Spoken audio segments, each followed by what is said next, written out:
Ang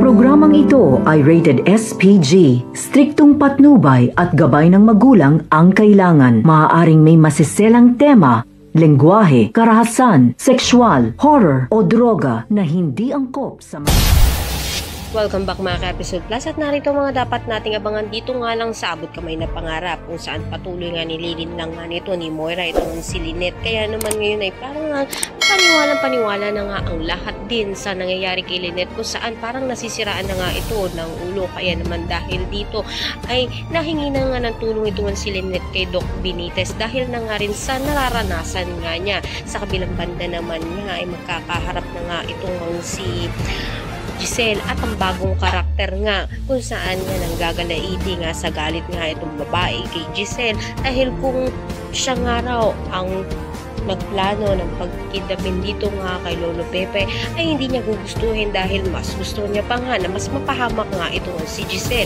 Kaya nabastusan naman itong si Giselle kaya nasampal niya ito. Binalikan naman nga ng sampal ng babae itong si Giselle at abangan nga natin ang bagong papasok na karakter na kung saan isang lalaki nga ang nagpakita. Abang-abang nga ang mga bagong karakter na pumasok dito kung saan ano nga kaya kaugnayan nga nila sa mga tanyag. Isa nga kaya itong mga anak sa labas nga nito ni Lolo Pepe. Kaya ngayon nga ay nagsilapasan sila. Lahat na yan ang mga natin. Maraming salamat sa inyo.